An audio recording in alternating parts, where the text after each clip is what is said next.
Este es un nuevo diálogo libre con el ministro José Ignacio Paliza, ministro de la Presidencia de la República. Yo soy Omar Santana, jefe de redacción de Diario Libre. Un gusto estar con ustedes. Un placer, muchas gracias tenerme. Creo que es la primera vez que participo de este espacio, pero muchísimas gracias por tenerme. Bien. Excelente. Nos acompañan los periodistas Barbieri Rosario y Jesús Vázquez, del área política del periódico. E inmediatamente, uno cuando está hablando fuera de cámaras habla como más suelto, cuando tiene las cámaras trata de controlarse. Pero vamos a entrar en materia. Ministro, el presidente anunció hace ya unos meses la meta RD 2036, un plan bastante ambicioso con el que plantea un crecimiento económico de aquí al 2036 de la República Dominicana de un 100%. Ahora, uno está viendo las perspectivas internacionales y claro, todavía se puede decir que estamos al inicio de esta meta, pero comienza a preocuparse si se va a poder lograr primero y segundo, qué se está haciendo para poder alcanzarlo. La República Dominicana en los últimos 30 años, si excluimos la crisis bancaria del 2003 y el COVID, que son dos etapas muy particulares y excepcionales de la vida nacional, el crecimiento acumulado es de 5.7% por año. Es más, en los últimos, de esos 30, 14 años de ellos, el crecimiento es superior al 6%. Y lo digo porque la meta es de 2036, para lograr que se duplique el PIB de aquí a esa fecha, necesitaríamos un crecimiento acumulado de un 6% por año. Entiéndase que la meta es alcanzable. Se requiere de un poco más de esfuerzo, de un poco más de articulación entre sectores públicos y privados, de sinergias bien pensadas, pero estadísticamente son metas alcanzables. Es un llamado a la acción lo que el presidente Abinader hace a través de esta meta, basado sobre todo alrededor de unas cuantas prioridades nacionales que son las que nos ayudarían, contribuirían a alcanzarlas. Pero son metas que son previsibles. Evidentemente, el marco internacional, sobre todo en la reorganización que hace los Estados Unidos de los mercados internacionales, que todavía genera incertidumbre porque no conocemos exactamente cuáles serían los efectos a largo plazo de estas medidas, ni si las mismas serán sustentables o sostenibles en el tiempo, si habrían otras más que se agregarían. Hay áreas digamos, extrañas a nosotros, exógenas a nosotros, que pueden marcar un tanto el rumbo de las cosas en República Dominicana, pero en realidad no prevemos que la República Dominicana en materia de su crecimiento y en la forma constante de cómo ha ido dando pasos hacia adelante, nosotros no tendríamos las condiciones para alcanzar la meta que nos hemos propuesto. ¿Y qué confianza ustedes tendrían en los demás partidos para continuar estas metas? Porque puede ser la posibilidad que de aquí a muchos años en el futuro el PRM no esté en el gobierno. No, quizás después del 2028 no estemos en el gobierno. Por eso lo interesante de las mesas sectoriales y las formas en las que se ha organizado toda la mecánica de trabajo de RD 2036. Porque ¿cuál es el propósito? ¿Cuál es la idea detrás del proyecto? Al presidente Abinader le ha dado muy buenos resultados las mesas temáticas o los gabinetes, porque nos permite sentarnos a todos los actores de una misma área del gobierno a articularnos, a conversar, a pensar y a planificar de manera conjunta. ¿Qué hacemos ahora? Bueno, vamos a integrar esos gabinetes o esas mesas temáticas al sector privado, a actores del sector privado. ¿Para qué? Para que puedan fortalecer esos espacios de discusión y de trabajo permanente, pero además para que le puedan dar sustento en el tiempo. Mañana cambia el gobierno, mañana viene otro gobierno, tanto del PRM como de cualquier otro partido, y entonces lo útil de esos espacios de articulación con la presencia del sector privado pudieran ayudar a que se mantengan más allá del 2028 o más allá de un gobierno del Partido Revolucionario Moderno. Es la presencia del sector privado la que puede ayudar a que esto tenga en el tiempo haya continuidad, es la palabra adecuada. Y más o menos por eso, ¿verdad? Es que tenemos confianza de que esta meta no solamente es alcanzable, sino que va a permanecer más allá del gobierno del Partido Revolucionario Moderno o del presidente Luis Abinader.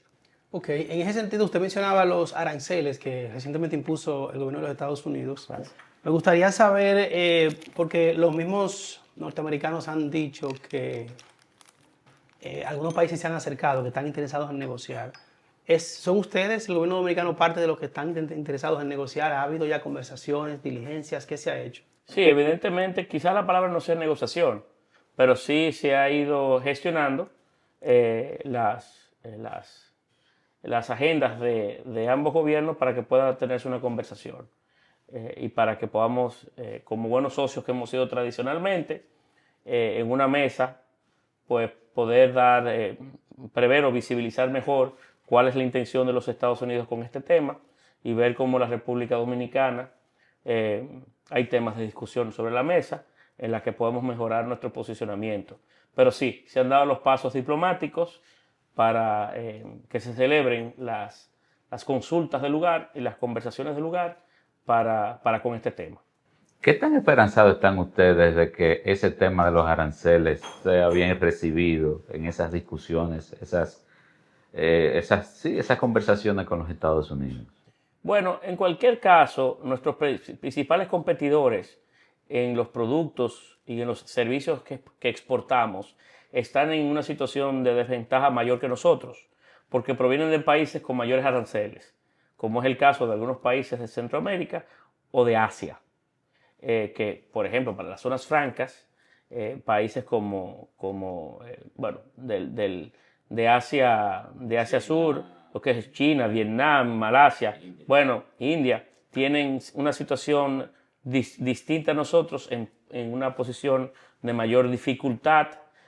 Por eso nuestra competitividad al principio no se vería afectada frente a los demás países del mundo. Pero como quiera, somos buenos aliados, tenemos altos niveles de relaciones y de diálogo muy fructífero, muy abierto, con excelentes resultados en áreas que van mucho más allá de los aspectos meramente comerciales, en las luchas contra el crimen organizado, contra la droga, en un sinnúmero de aspectos. La República Dominicana tiene un posicionamiento, un standing frente a la región vis a vis los Estados Unidos privilegiado. Creo que en una buena conversación entre amigos, nuestro posicionamiento será uno inclusive mejor de lo que se pueda prever hoy. Pero estamos en eso, estamos en una etapa de consultas y habrán las conversaciones de lugar y de estilo sobre este tema. La mañana. Francas, quería completar esa parte. El tema de las zonas francas, que es vital aquí, ¿significa entonces que esas personas que vienen aquí a producir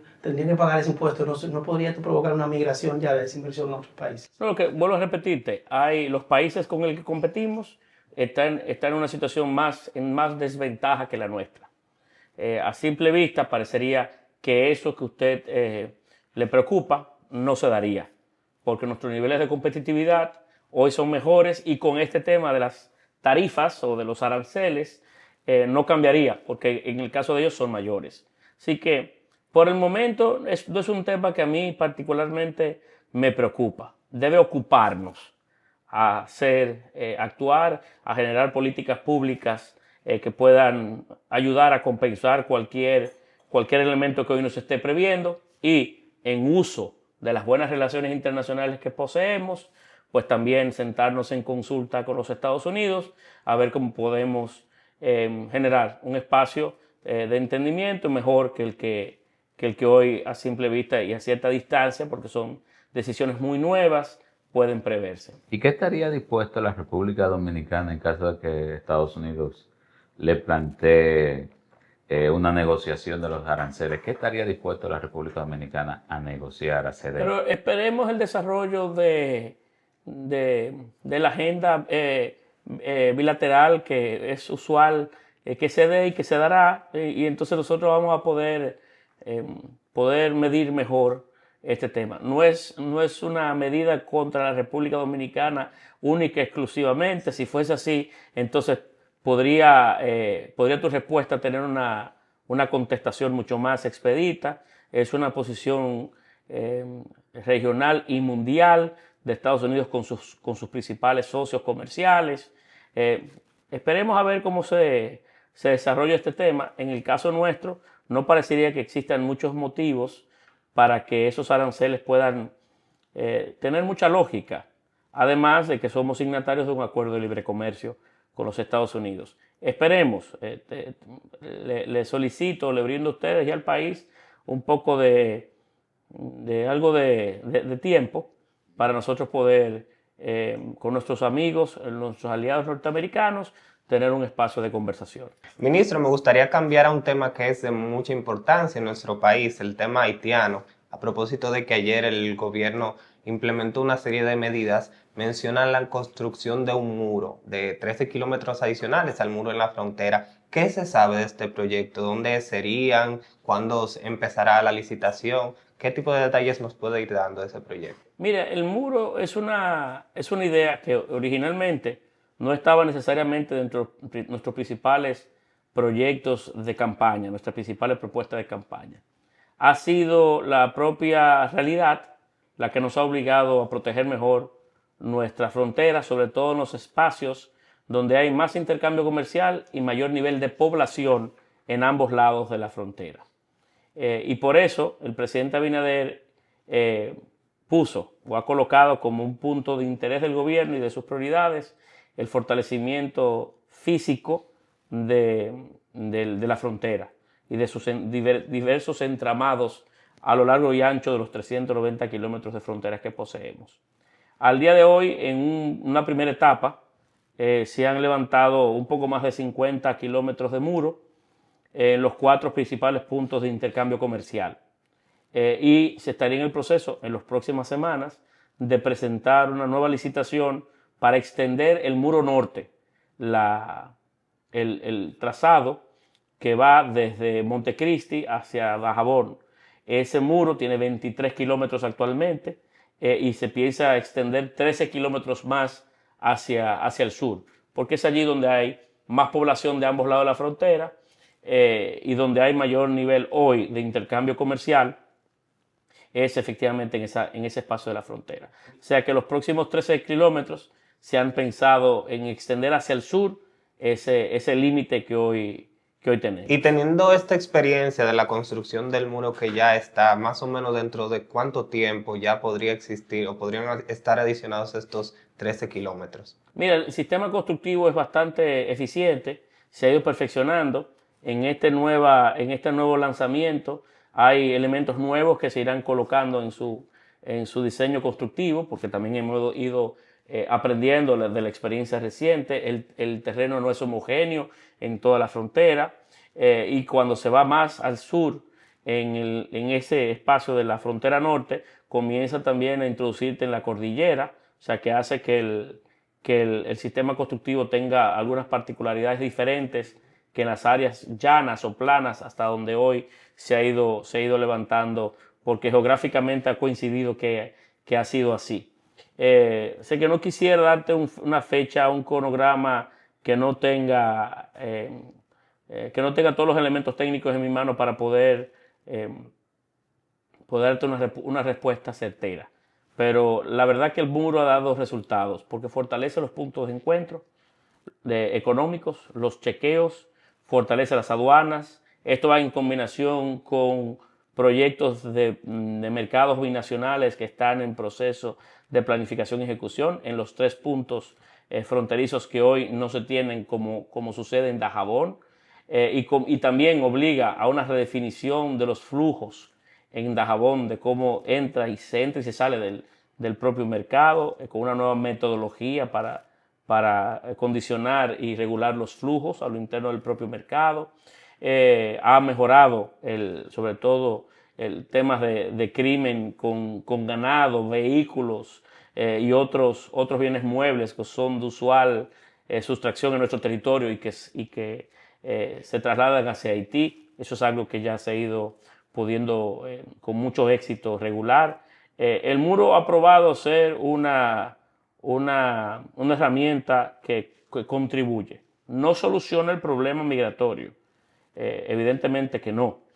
Y ha pasado en otras experiencias en el mundo donde hay verjas perimetrales como en Estados Unidos o en Melilla o en Israel, en otras experiencias en el mundo, pero sí ayuda mucho, colabora muchísimo a organizar los intercambios comerciales y a tener más controles en los flujos migratorios. De las 15 medidas que se anunciaron ayer, ¿hay algún cronograma elaborado de cuáles van a ser implementadas de manera inmediata? ¿Cuáles ustedes saben que van a tomar más tiempo? Todas son de aplicación inmediata, todas. Inclusive la hospitalaria tiene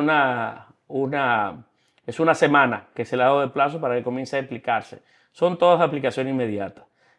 Claro, algunas por su diseño y por su forma tienen algunas características diferentes a otras, pero la idea es que comiencen todas a su vez a ir caminando de la mano y que sus resultados puedan conocerse en poco tiempo, en relativo poco tiempo. Ahora, esta crisis de Haití es una que va transmutándose en el tiempo.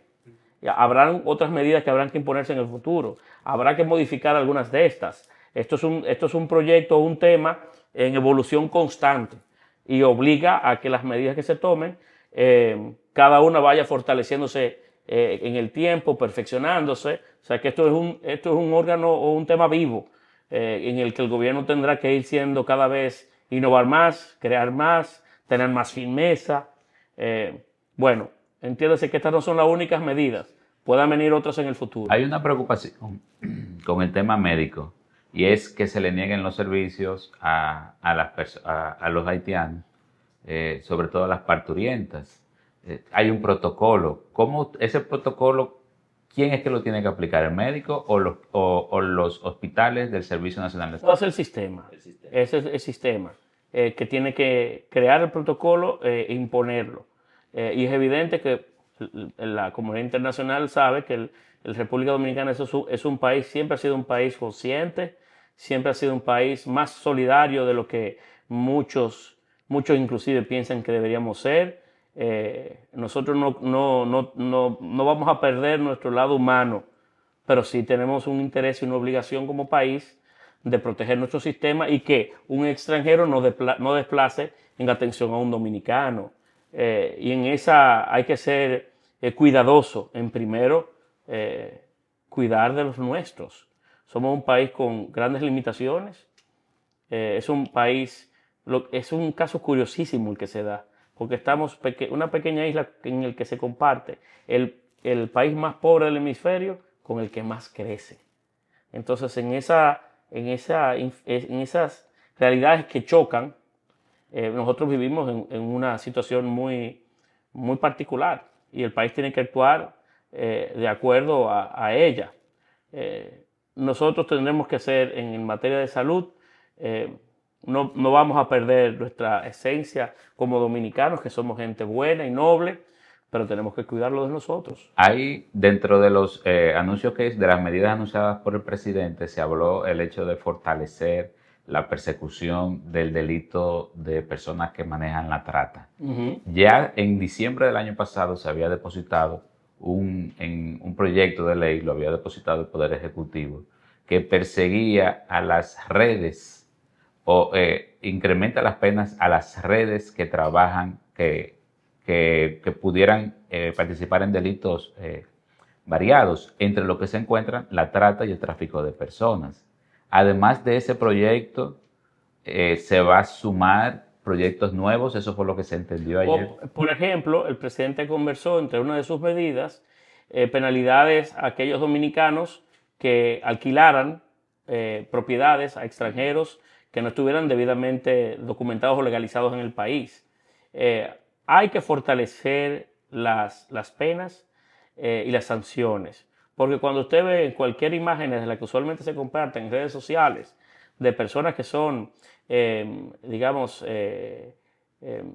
se han hecho interdicciones o que se han logrado detener en su traslado de la frontera hacia el interior del país, hay una presencia siempre o en muchos casos, de dominicanos como parte de esas estructuras o proveyendo ese servicio, esa ilegalidad, ese servicio ilegal.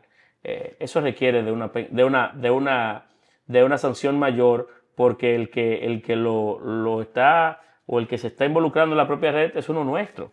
Es un dominicano que quizás no haya tenido la conciencia o el nivel de valorar lo impactante desde el punto de vista negativo que es su participación en una labor como esa. Sería un proyecto que preparará el Poder Ejecutivo que trataría el tema de la inmigración ilegal de manera directa. Claro, inclusive el presidente ha designado al doctor Milton Ray Guevara, que ha confirmado evidentemente que estaría en su disposición hacerlo para poder revisar y fortalecer esas iniciativas legislativas con miras a poder proteger mejor nuestro territorio. ¿Qué tan avanzado está ese proyecto? Ya hay ideas muy claras de cuáles son los pasos o cuáles son las medidas a tomar.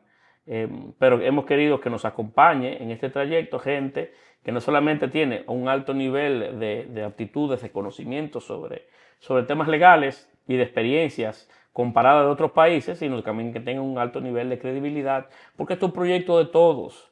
Esto no es un proyecto de un gobierno específico.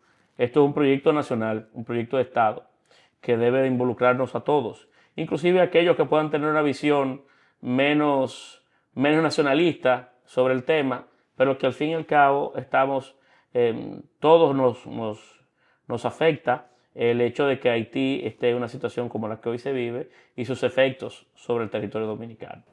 Sí. Hay un tema humanitario con el tema de la atención hospitalaria, porque normalmente lo que ocurre es que si tú sabes que si vas a un hospital te van a deportar, después que te atiendan, la gente lo que se va a abstener muchas veces de ir al hospital y eso aumenta lo que es la mortalidad de gente que por no ir a un hospital se deje mejor dormir se deje morir mejor en su casa. Seguramente caerá una presión internacional sobre el gobierno dominicano por estas medidas. ¿Cómo se preparan ustedes para enfrentar esto? Porque indiscutiblemente... Toda medida puede tener o puede ejercer presiones, visiones, tanto de nacionales dominicanos o de grupos dominicanos como extranjeros, que puedan tener críticas sobre alguna medida de las anunciadas por el presidente Abinader. Vivimos en un país democrático y en un mundo donde hay redes de diferentes naturalezas, en el que inclusive nosotros somos parte, que pueden tener algún nivel de visión distinta a la nuestra. Pero la República Dominicana tiene que hacer lo propio para cuidar su integridad, su territorio, y para poder, es que tenemos limitaciones. Ya quisiéramos nosotros como país poder tener las libertades económicas y las fuerzas económicas para poder atender inclusive temas que son de la agenda nacional, como pueden otros países, por sus fortalezas, su nivel de desarrollo. Pero nuestro país es un país que todavía estamos en la etapa de querer duplicar el tamaño de nuestra economía, de nuestras capacidades económicas, de tener trabajos más formales, de tener asalariados mejores pagos. Este es un país que tiene que todavía cumplir con sus propias metas nacionales y no tenemos esas capacidades. Vendrán presiones, pero como en otras ocasiones, el gobierno y el presidente Abinader tienen la firmeza y la determinación de aguantarlas. Sin embargo, ministro, los haitianos son fundamentales para la construcción en la República Dominicana. A veces me ha tocado ir, por ejemplo, a una inauguración del presidente de un hotel en Punta Cana y me llama la atención que saliendo o entrando de la inauguración veo hoteles en construcción y aparentemente la mayoría o casi todos son haitianos que están construyendo. Entonces yo me pregunto, o sea, ¿por qué este gobierno y los anteriores tampoco no han creado un plan para regularizar esa mano de obra que sí es necesaria, que sí se aprovecha? Regularizarla de alguna manera que se puedan legalizar las cosas. Mira, esto es un tema de discusión muy amplia. Lo primero que estamos haciendo es colaborar, incentivar la mecanización y la tecnificación en áreas como la construcción y la agricultura. Algunos dicen, eso es imposible, porque, bueno, si fuera imposible, ¿cómo se construye en Estados Unidos o cómo se construye en Europa? Si no es a través del uso de sistemas tecnológicos y de maquinarias en el sistema constructivo que lo haga mucho más fácil y menos dependiente de mano de obra o de mano de obra extranjera, mano de obra barata. Y para eso estamos financiando aquellos que han querido acceder y a sectores que han querido acceder al financiamiento para poder cambiar la matriz productiva. Ha pasado recientemente con la industria azucarera, donde se han dado pasos importantes. El Central Romana es un ejemplo de pasos importantes que se han dado hacia la mecanización del sistema de cosecha de la caña. Y creo que se puede lograr muchísimo, todavía hay mucho espacio para nosotros tener sistemas con mayor uso de mecanización y de tecnología para poder sustituir mano de obra. Algo que también el presidente anunció ayer que tiene mucho valor, el nivel o el aumento de los salarios privados en sectores como el sector turismo, el propio sector de zona franca, que junto a los aumentos salariales de aplicación, inclusive ayer o antes de ayer comenzó la aplicación de uno de los aumentos recientes, a tener una mano de obra mejor paga, eso también desincentiva al uso de mano de obra extranjera irregular.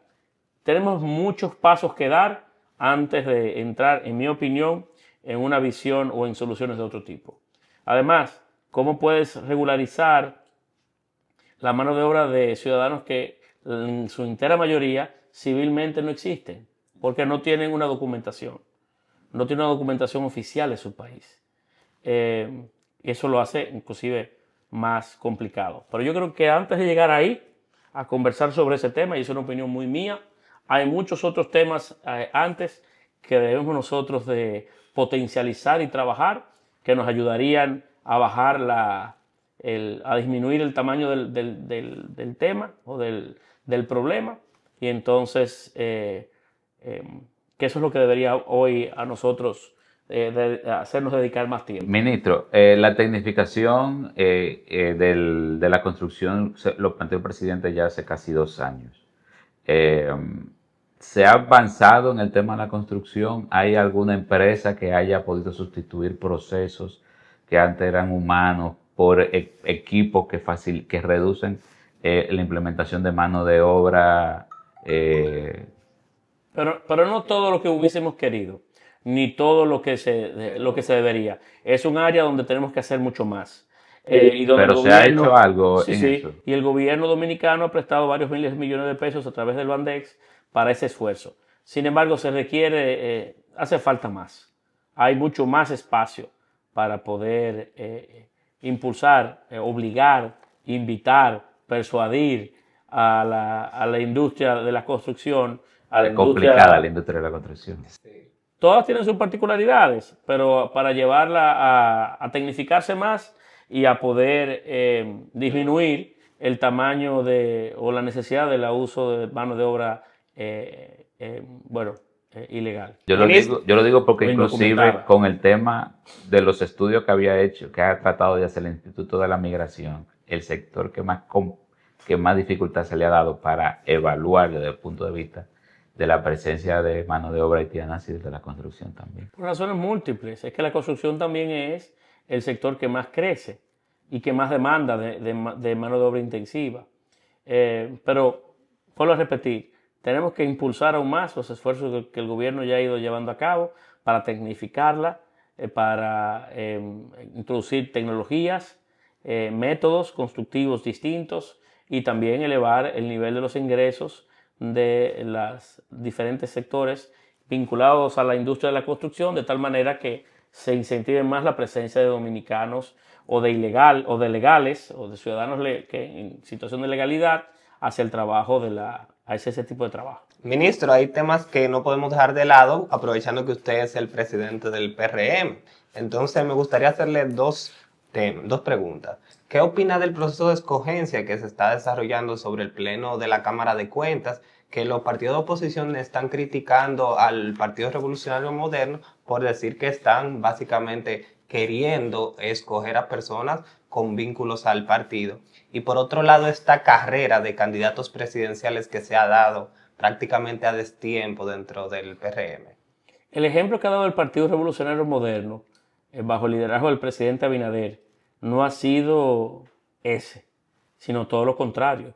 En los espacios que hemos tenido de designación de figuras en el orden constitucional o de instituciones como esa, no ha sido la del modelo del pasado, de los hoy partidos opositores, que quienes llenaban esas posiciones eran usualmente miembros del comité central o del comité político del partido. Yo recuerdo presidentes de Supremas Cortes de Justicia del pasado con esas características. Esa no es la visión que tiene el PRM, ni lo que ha hecho el PRM en el Tribunal Superior Electoral, en el Tribunal Constitucional, en la Junta Central Electoral, en todos los órganos constitucionales. El PRM ha sido muy coherente, hoy en el Ministerio Público. Y puede tener el país la tranquilidad de que en la Cámara de Cuentas no será diferente. Ese no es el comportamiento que ha exhibido el PRM en sus 4 años y medio al frente del Estado y en los espacios que ha tenido de decisión de los órganos constitucionales. Nosotros, y yo espero que el Senado de la República, en la capacidad que tiene en los próximos días de terminar, de culminar la designación de los miembros de la Cámara de Cuentas, pues sea el mismo comportamiento el que se mantenga y se exhiba, de coherencia entre lo que decíamos en el pasado y lo que hemos hecho. O sea, lo que usted dice es que se aplica la frase que cada ladrón juzga por su condición, de cierta manera. Bueno, no quisiera ser tan gráfico como usted ha querido decir, pero que sí hemos querido, los partidos de oposición hoy no tienen la moral ni la credibilidad para poder criticar al Partido Revolucionario Moderno en su comportamiento con relación a los órganos constitucionales, porque nosotros no hemos hecho, la experiencia ha indicado que no hemos hecho lo que ellos sí hicieron en el pasado. Imagínese usted que quien fue presidente de la Junta Central Electoral durante años es el jefe de campaña o el segundo de uno de los líderes de la oposición. ¿Acaso hoy el presidente de la Junta Central Electoral tiene esa condición? ¿Había sido miembro del PRM? ¿Había militado en el partido?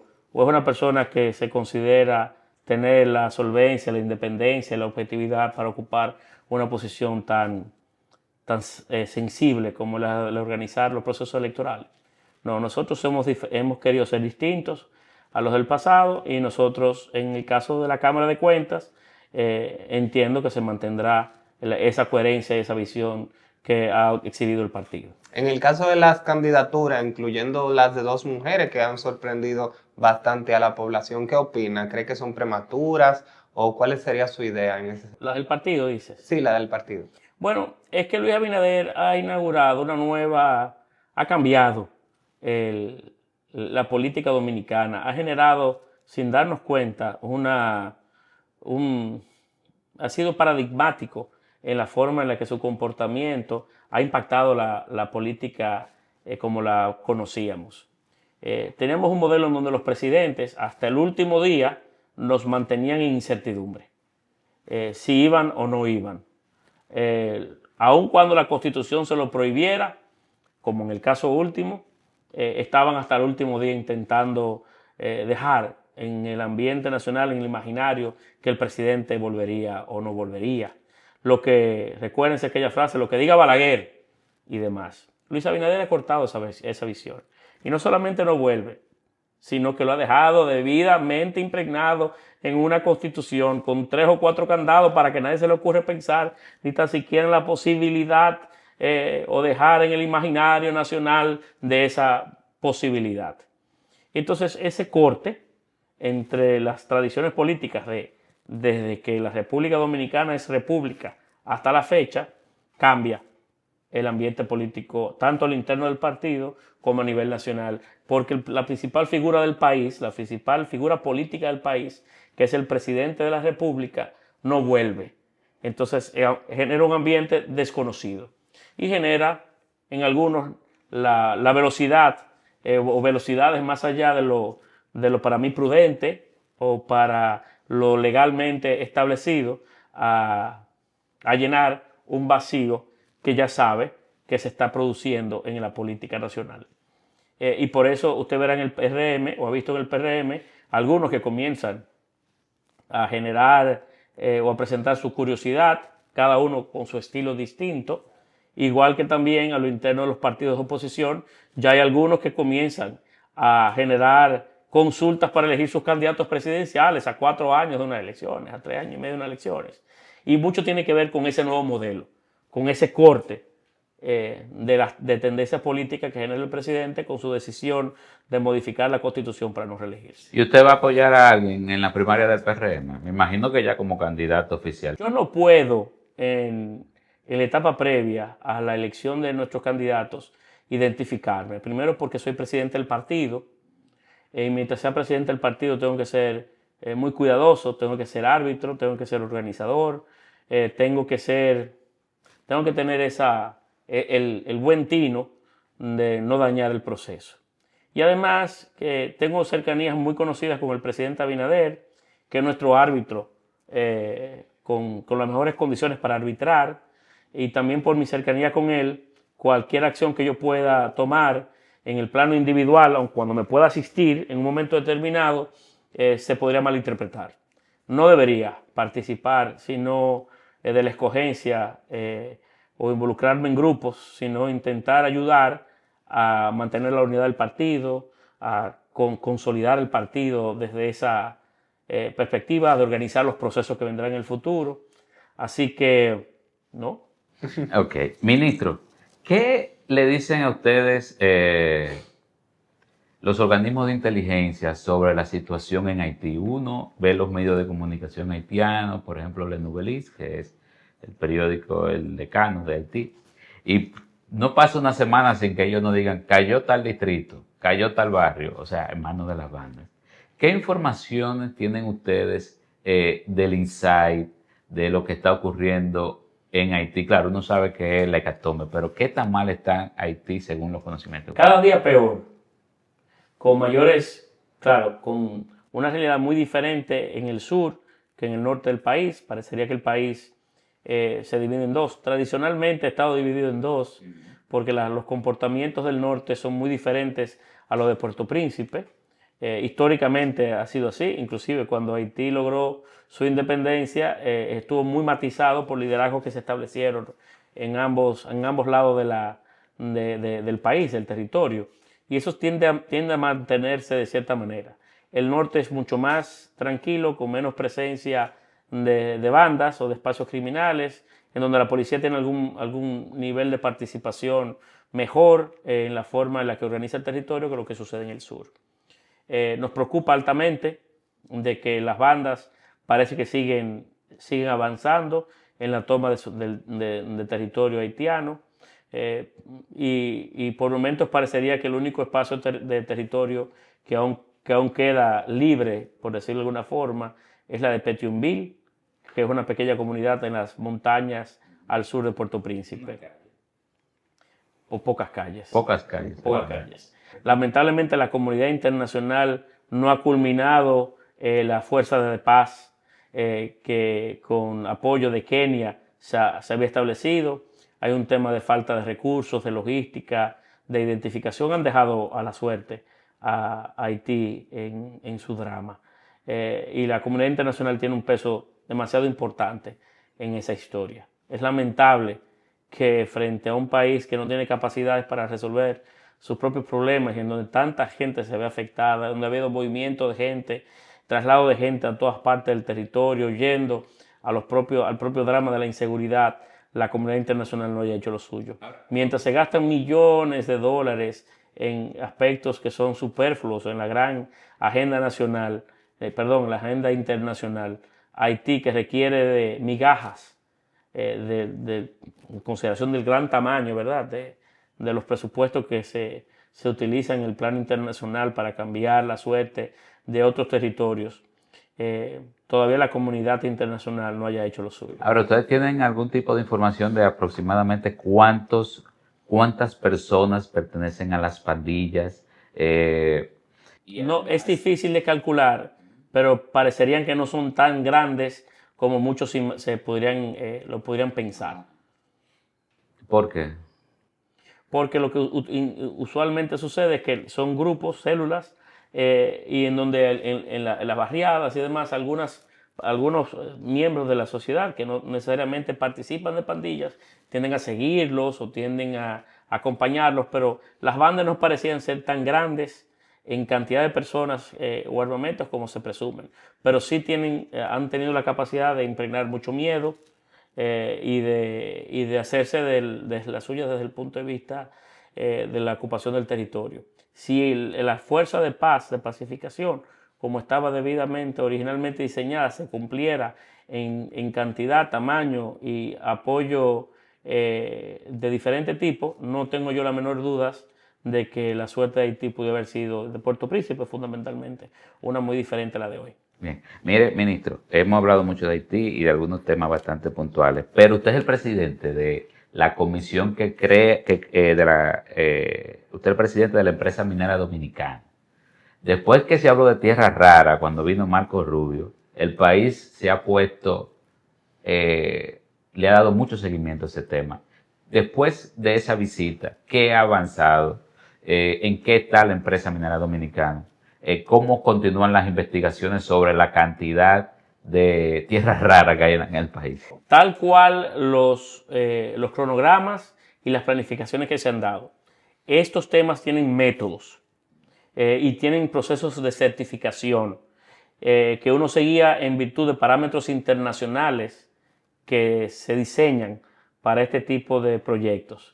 Fundamentalmente alrededor de normativas que entidades canadienses, que son los más versados en los quehaceres mineros, usualmente diseñan. Y se están dando todos los pasos con la rigurosidad debida, con los estudios debidos, para nosotros poder tener al cabo del culmino de, a mediados o entrado el año 2026, tener la capacidad de declarar reservas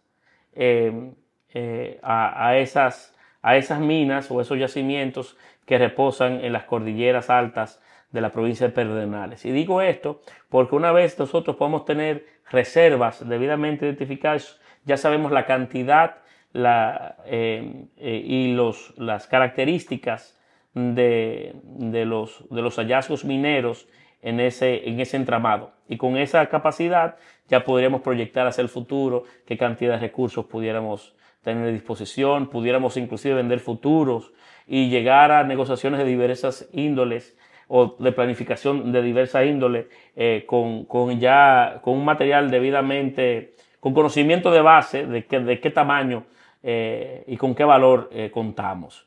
Pero he aprendido que el desarrollo de una empresa minera o de un yacimiento minero de esta naturaleza toma tiempo. No solamente poder estimarlo, sino llegar a un punto de poderlo explotar. Pero a Dios gracias, cada día que avanza, en cada estudio que se hace, en cada calicata que se levanta, en cada muestra que se manda a laboratorios nacionales como extranjeros, la República Dominicana va confirmando aún más la fortaleza que tiene en esos yacimientos mineros en el sur del país. Por cierto, este próximo viernes, en compañía del ministro de Energía y Minas, así como también de los expertos nacionales e internacionales que nos acompañan en este trabajo, nos trasladaremos a Pedernales, no solamente para conversar con la comunidad en sentido general y poderle ir comenzando a hacer conciencia de lo que tienen o de lo que existe o reposa en Pedernales, sino también a tener una labor de trabajo, ¿verdad? Una jornada de trabajo de midón en los puntos más próximos a los yacimientos encontrados. ¿Esos yacimientos no están están en zonas protegidas, en áreas protegidas? Tiene dos virtudes, a Dios gracias, el yacimiento. En primer lugar, que no están en áreas protegidas. Y en segundo lugar, que están a distancia, a importante distancia del entramado turístico en pleno desarrollo. Imagínense la distancia en la que está entre Cabo Rojo a esas montañas como de aquí a Boca Chica. Estamos hablando de 30 kilómetros. Nos sacamos la lota entonces. No Así que es un lugar que tiene el privilegio de que su explotación no pueda tener un efecto no deseado en poblaciones o en otras industrias en desarrollo. Así que parecería que su explotación siempre tiene sus temas, siempre hay un tema, ¿verdad? Siempre hay algo que cuidar, algo que proteger, algún elemento que planificar, pero en sentido general parece que somos privilegiados. Qué bueno. Yo quería terminar de mi parte con dos preguntas respecto a Palacio y su trabajo como ministro de la Presidencia.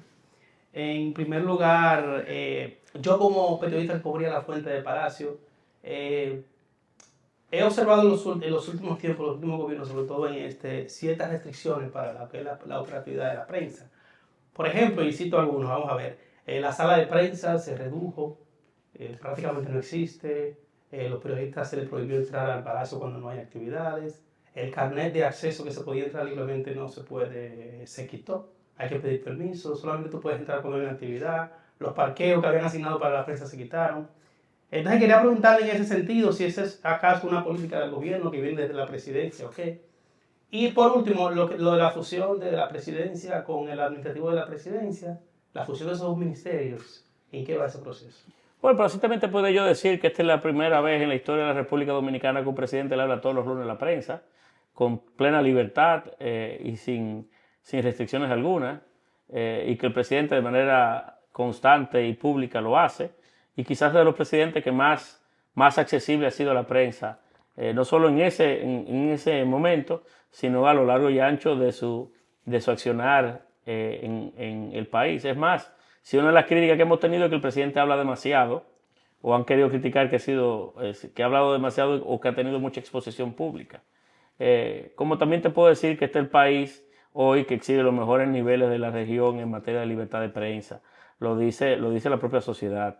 Si hay alguna acción que se ha hecho en Palacio o ha habido una mala interpretación, una actitud contra la prensa, no ha sido bajo un diseño o bajo un propósito, porque esa no es la actitud general que usted nota del gobierno, del presidente ni de sus actores. Ha habido mucha libertad, hay mucha libertad hoy. La prensa dominicana es hoy una muy libre.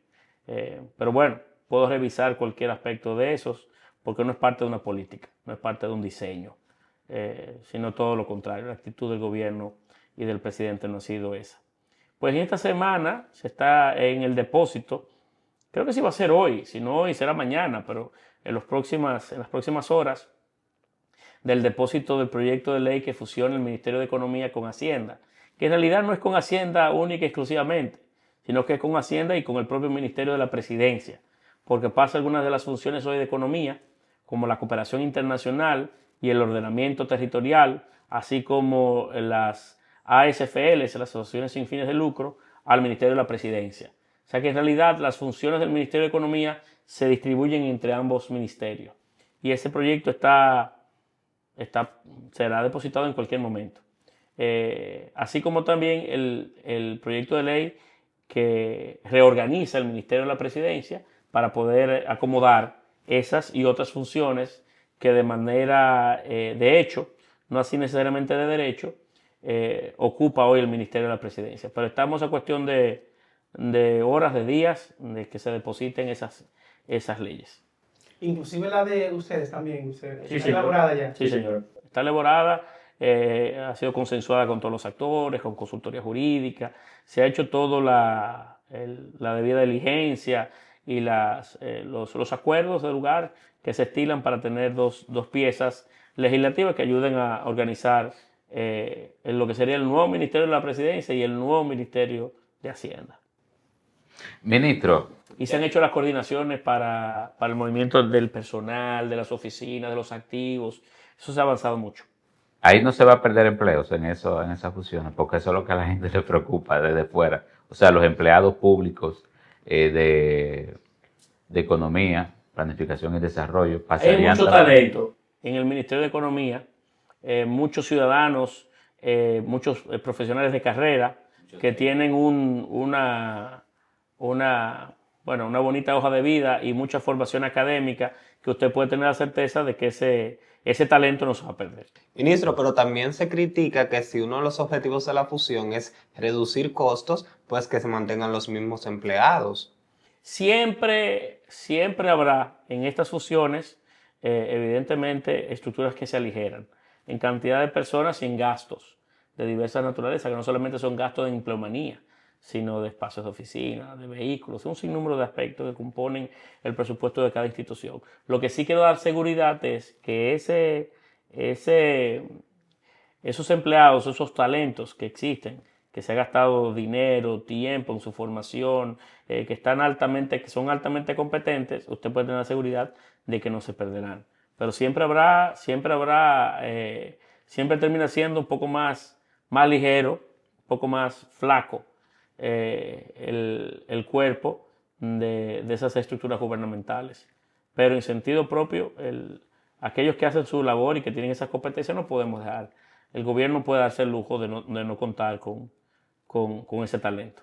Ministro, en materia, la inteligencia artificial es un tema que está abordándose de manera muy importante en el mundo. ¿Cómo está trabajando el gobierno? Primero, para legislar, para un manejo ético de la inteligencia artificial. Luego, claro, hay otras realidades que se presentarán, pero primero un manejo ético de la inteligencia artificial. Y segundo, en el manejo de las políticas públicas. ¿Se está utilizando inteligencia artificial? Mira, yo creo que lo primero que tenemos que generar la conciencia colectiva en el dominicano en sentido general de que la inteligencia artificial no es un componente que está pensado para dañar, que no da corriente, sino que es una herramienta útil para que todos podamos utilizar o emplear. Claro, tenemos que colocarnos a la altura de las nuevas realidades para que esas nuevas herramientas puedan tener esa narrativa o puedan tener esa conclusión que yo le he definido y que no haya ningún ciudadano que se quede atrás por la existencia de la misma. Recuerdo recientemente, mi esposa coloca una fotografía en una de las plataformas que dan servicio de inteligencia artificial y le pone algún comentario, texto breve, diciendo que por favor convirtiera esa foto en una acuarela. Y la herramienta, al poco tiempo, le dio la imagen de la misma fotografía en acuarela. Ella toma esa imagen y se la lleva a un pintor amigo y le dice, mira, yo quisiera que tú me pintes eso. Y el pintor le decía, no, yo no puedo hacer eso, porque esa obra es una obra de otro pintor. Eso no es una obra mía. Yo replicarla sería plagio. Y mi esposa decía, no, es que eso no lo dice ningún pintor, eso es de inteligencia artificial.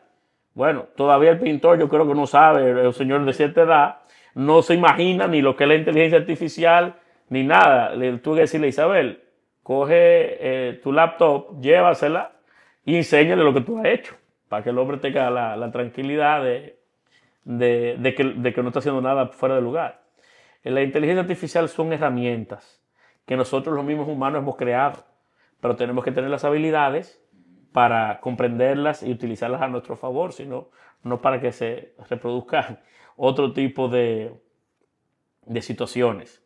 Y claro, el gobierno tiene que desarrollar políticas públicas que sean más inclusivas para democratizar o socializar las nuevas tendencias de la tecnología. Ya hay un sinnúmero de áreas en donde el gobierno sí usa inteligencia artificial, como la usa usted o lo usamos cualquiera de nosotros, y eso será cada vez más profundo. Ahora bien, no sé si estamos en la etapa todavía de regularla. Las tecnologías como esta hay que dejar que florezcan, no puede ser que la normativa, es una opinión muy mía, que la normativa, el legislador, el gobierno coloque candados a una creatividad o a una innovación en proceso de expansión, sino que debemos dejar que sea, y claro, en un momento determinado, si es preciso, pues colocar límites a los efectos que pueda generar. Pero mientras tanto creo que no estamos en la etapa de hacerlo, sino dejar que suceda como pasa en otros países, que sean otros países mucho más avanzados también que vayan colocando que vayan narrando un poco el trayecto de estos implementos y de otros. Ministro, ya mi última pregunta. ¿Qué extraña usted de estar fuera del poder? Puerto Plata. Ajá, ¿por qué? Extraño muchísimo Puerto Plata. Bueno, porque me he tenido que distanciar un poco por materias de tiempo. Yo crecí allí, viví allí. Puerto Plata me ha dado demasiado. Me dio mi familia, me dio grandes amigos, me dio mis primeros pasos en la vida pública.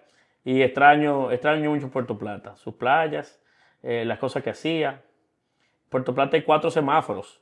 Y yo estoy loco porque quiten uno de los 4. Lo digo en forma de chanza, pero es un país, es una población mucho más, que invita mucho más que una gran urbe como Santo Domingo.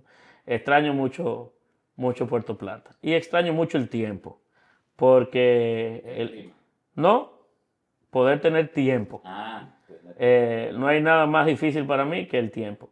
Manejar agenda, ser presidente del PRM, ministro, dedicar algo de tiempo a temas de negocios familiares, que ya estoy muy lejos de los negocios familiares desde hace 4 años, pero algo, por lo menos algún día, algo de tiempo le dedico a ser papá, esposo, amigo. Conciliar una agenda es difícil. ¿Usted está pensando que quizá luego de estos 3 años que le quedan, tomarlo un poquito más suave entonces? Lo que pasa es que soy joven también. Yo tengo Usted no está en los 50. 43 años de edad. Muchachito. Pues estoy poniendo gordo y calvo, pero sigo siendo joven. Y bueno, también está el momento para trabajar y el momento para hacer cosas y el momento para uno dedicarse. Entonces, pues no. ¿Qué viene para el futuro políticamente para Paliza? Esa es una buena pregunta. Yo he aprendido que lo importante también en este mundo de la política no es aspirar a espacios ni a una candidatura. El que se dedica a la política pensando en una candidatura o alcanzar algún espacio, tú estás en el negocio equivocado, en el mundo equivocado. Lo importante aquí es el recorrido, qué tú haces de cada espacio donde tú estás, en el gobierno o fuera del gobierno, cómo tú aportas, cómo tú eres parte de una conversación, cómo tú haces propuestas. Y bueno, y si lograste alguna posición, pasa lo mejor de ahí que tú puedas. Pero no puede ser, la meta no puede ser llegar a ser presidente de la República. Si esa es tu idea, deja eso, que tú estás, lo importante es el recorrido. Esa no es su idea. Es surfear la ola y ser útil. Y luego entonces, si llegaste a ser ministro de la presidencia, pues haz lo mejor que tú puedas de ahí. Y si no es ministro de la presidencia, y mañana está en la oposición, pues haz tu aporte de la oposición. ¿Volvería al Senado usted? Donde yo pueda ser útil, la vida me va llevando y el trabajo me va llevando. Yo nunca he pensado ser ministro de la presidencia. Y bueno, hoy soy ministro de la presidencia.